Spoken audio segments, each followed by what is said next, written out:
Namaste. I'm your Kalyani. Today I'm here with the next session, and under life lessons, we still continue with our topic eternal light and divine truth. In our previous sessions, we learned about the foundation of truth, then we learned about the power of transformation. Today, we learn a path to purpose and peace. Let me just say something that happened in my life. I married somebody without the will of people in my family. They accepted, they agreed, and they got us married only because I wanted it, not out of their will and out of their happiness. And it's a Indian tradition where parents have to be happy to get this. And in my case, my parents compromised. They weren't really happy. They had their instincts and they had their, what do you say, future thoughts that this could happen this way, intuitions saying that this isn't right or this isn't going to go in a positive way. But still, they went ahead and supported me.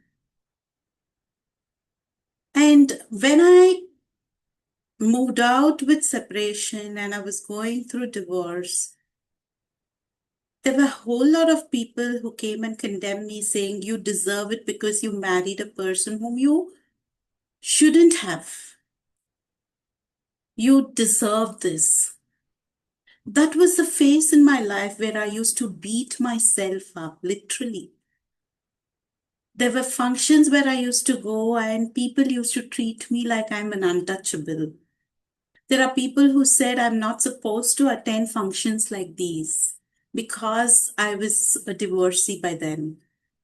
There are people, I go to hospitals when kids are born, maybe somebody I know or something like that, and they would say, "You don't touch the baby.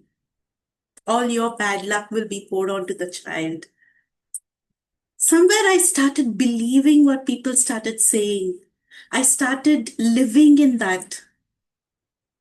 People started calling me unlucky, manhoos. There are people who used to say we shouldn't look at her face, our work will get spoiled. If she comes to this particular occasion, that occasion is getting spoiled. I started believing them. I used to beat myself. Yes, I'm a sinner. I'm a very bad human being. It serves me right. That's why I have to go through this. I have to go through this pain. It became so severe condemnation, self condemnation, and self beating, and taking others' negativity on me, just rubbing over. That's when I realized that something is wrong. I'm not like that. My God never said that to me. How am I believing people? What is wrong with me?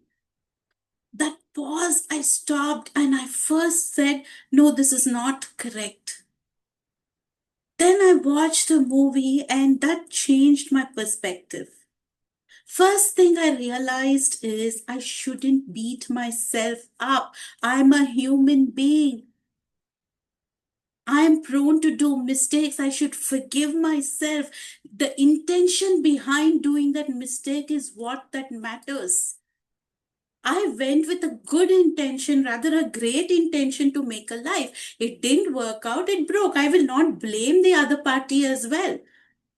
It didn't work out, it broke. So why beat myself up for it? If people feel I'm so and so, I'm so and so, and with all the negative thing, so be it, let them feel. My God never said I am, right?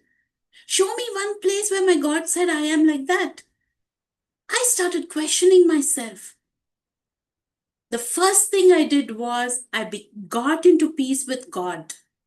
I said, just sought his forgiveness. I came in terms with him to say, "God, I might have been wrong.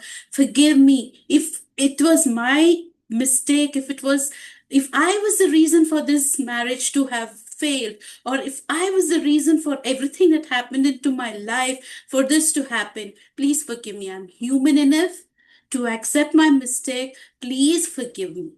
Show me the next path. Then I started forgiving myself.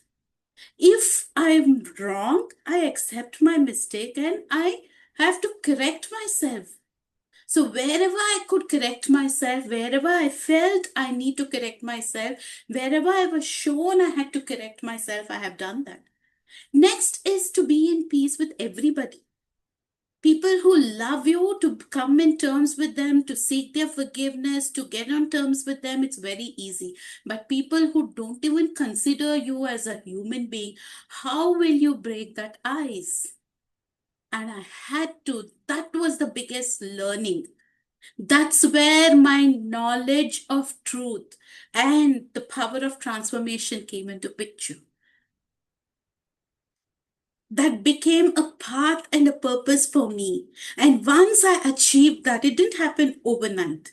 Trust me, it took me years to break that barrier, to make people feel, yes, so what has she done? Why are we blaming? Let's leave it. It's over. It's finished. Probably that was a karmic marriage. It's over. It's done. Today, she's living a truthful life. Let's appreciate for that. Let's come in terms with her for that. And I started forgiving them, they started forgiving me, and our relationship started healing. I started feeling the peace. The peace that I was searching because the relationships weren't in good terms. That's when I learned in my life. I was seeking forgiveness from people who could forgive me, but they chose not to forgive me. It did not matter over a period of time. I was expecting a sorry from people who did not even realize they have done a mistake. Now it doesn't matter.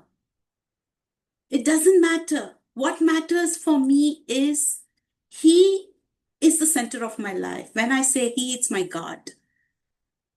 Finally, embracing God's truth leads us to the life purpose, peace, and security. It's a journey that challenges us to look inward, to reflect on our actions, and to prioritize love and kindness above all else. This phase when I had to expect forgiveness and kindness from people, or people to look at me as a human being and not blame me, it wasn't an easy phase. There were times when I used to get agitated and I wanted to go and hold people by their collar and talk to them. That's when I had to say no. What would my God do if He was in my place? He would be kind, He would be loving. So I have to be that as His child, and I will do that. True fulfillment isn't found in temporary gains, but in humble service and clarity that comes from seeking Him. His wisdom, seeking Him. When we face such challenges in life, this truth becomes our strength. When we feel doubt, it becomes our hope. It reminds us that even in darkness, renewal is possible. When I stop beating myself up, beating others, holding others responsible, I realized nobody is responsible for what happened. It had to happen, it happened. If I am not blaming myself, I have no right to blame the opposite person. So leave it, let it be. It had to happen, it was ordained to happen that way. It was God's wish, so it happened that way. That's when I learned that it's easy to condemn somebody. It's very difficult to love and be kind to somebody who is condemning you. And I started adopting to that, and that changed my life to be a better human being. Today, I don't have any baggage. I can say to with great conviction, with great conviction, I can say I have no baggage. I have nothing that is holding on to me to say that it's a weight that I can't carry. Free, physically, mentally, emotionally, and spiritually. Only by God's grace, because I adopted to the truth, I accepted the transformation, I started living by the transformation and started having peace with everybody around me. I'm a human. I still fight and argue. That doesn't stop me from doing that. Yes, I'm still working in that area to say that I cannot do that. I shouldn't do that. But wherever I can, I have tried my level best, and I can say with great thankfulness and immense gratitude to God to bring me this far in this journey. So, those people who are going through the phase where you're going through condemnation, or you're going through the painful part where people are blaming you, the blame game is on, I would just say pause it. If you are wrong, accept your mistake and seek forgiveness with God. Make peace with God. Make peace with yourself. Make peace with everybody around you. And that's the most beautiful way to live. Because nothing is permanent on this earth. Everything is temporary, including us. Look for the truth and love and the truth of God, and that will set you free. So if you're able to understand what I'm saying, what are able to relate to what I have said so far, write to me your thoughts. And if you feel you have something to share, please do share. Happy to hear from you. Thank you. Jai Hind, Jai Bharat.